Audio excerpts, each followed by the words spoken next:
আসসালামু আলাইকুম সবাইকে নির্মল লাইফ পরিবারের পক্ষ থেকে অনেক দিন পর আরও একটি নতুন ব্লগ নিয়ে চলে আসছি আপনাদের সামনে। আর শরীরটা কিছুটা খারাপ, অতটা গুরুতর না, কিন্তু এরপরও যদি কিছুটা খারাপ থাকে সেক্ষেত্রে 4টা বাচ্চা নিয়ে সংসারের কাজকর্ম করতে একটু আসলে হিমশিম খেতে হচ্ছে, যেহেতু নতুন বাসা এখনও কিন্তু আমার গোছানো তেমন হয়নি।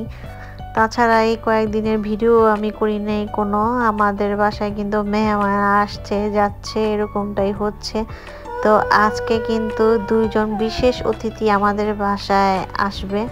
তো বিশেষ অতিথিদের জন্য আয়োজন আমাদের এই ছোট্ট, এখানে চিতল মাছ ভেজে নিয়েছি আর এখানে আস্ত মুরগি। আর রান্না করার সময় আমার মাথায় একটাই থাকে, সেটা হচ্ছে কখন আমি রান্নাঘর থেকে বের হতে পারবো। তার কারণে কিন্তু আমি দ্রুত কাজগুলো করে ফেলি।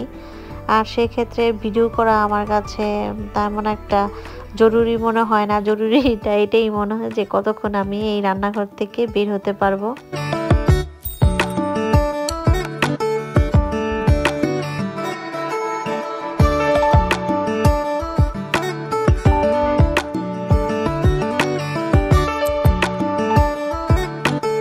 আর এই তো আমাদের আয়োজন, টেবিলে একদম সাজিয়ে নিয়েছি।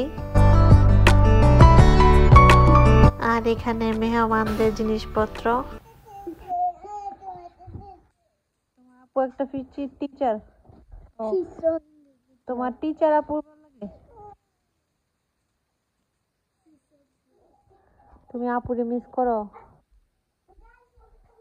আপুরে মিস করো।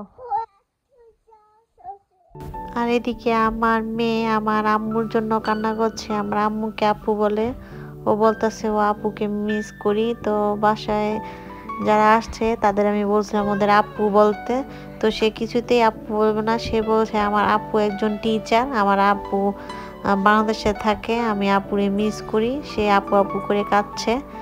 আর এরপরে দেখেন আমরা চলে আসছি একটু ঘুরতে। তো এখানে কিন্তু আমরা খুব মজা করলাম একটু। আর আমরা কিন্তু এখন ওয়াশিংটন ডিসিতে একটু ঘুরতে এসেছি। তো বাংলাদেশে যেমন সংসদ ভবন, তো আর এটা হচ্ছে আমেরিকান সংসদ ভবন, দেখেন অনেক বড়, অনেক সুন্দর। তবে বাংলাদেশের সংসদ ভবনটা আমার কাছে বেশি ভালো লাগে।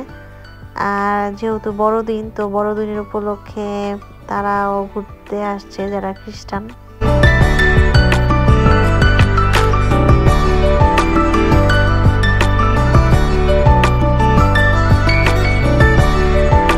আর অনেকক্ষণ ঘোরাঘুরির পর বাসায় চলে গেলাম। তো বাসায় এসে বাচ্চারা ক্যান্ডি নিয়ে বসলো। তো আজ এই পর্যন্তই, সবাই ভালো থাকবেন, সুস্থ থাকবেন, আল্লাহ হাফেজ।